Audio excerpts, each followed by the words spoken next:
In this video, I will be showing you how to change colors both at the end of the row and in the middle of the row. So changing colors at the end of the row is pretty easy. You just need to make sure that your warp is packed down really well. Take your needle off the yarn that you're working with and then cut off the extra, leaving another inch or two tail sticking out of the end. String your new color as usual. When you're starting your next row, it's good to know that you can work either from the left or right. Where you start really doesn't matter. You just need to make sure you're following the same pattern as before. Whatever you went over, you'll go under. Whatever you went under, you'll go over. Continue weaving as normally.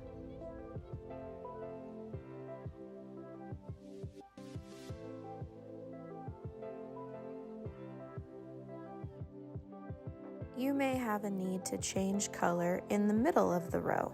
There's one extra step involved with this type of color change. Go ahead and start by weaving as you normally would with your first color. When you get to the part of the weaving that you want that color to stop, simply stop weaving there, pull through, leaving your inch or two tail, and then start weaving back instead of going to the end of the row. You'll still follow your normal pattern, so go under the ones you went over and over the ones you went under.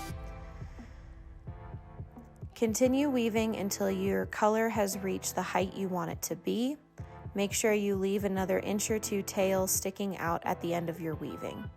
Pack down your weft really well when you're changing colors in the middle of the row so that you know for sure how far up you need to weave. Then you'll grab your next color. String your needle as normally. Decide where you want your next color to start, and then go ahead and start weaving right there at that line of your warp. You'll follow the same pattern as usual.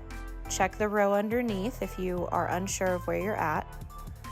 And then when you get to the line where the other color is, you'll want to stick your needle in between the first two stitches of that first color to connect your rows of color together. Leave a tail. This time it'll be sticking out of the middle of the weaving. No biggie, we'll tuck that in later. And then continue weaving as normal, going over the ones you went under and under the ones you went over. It's really important not to pull your yarn too tight so that you don't have weird gapping in the middle. On your next row, you'll do the same exact thing, but this time instead of going through the first and second stitch, you'll go through the second and third. And that's it. Happy weaving!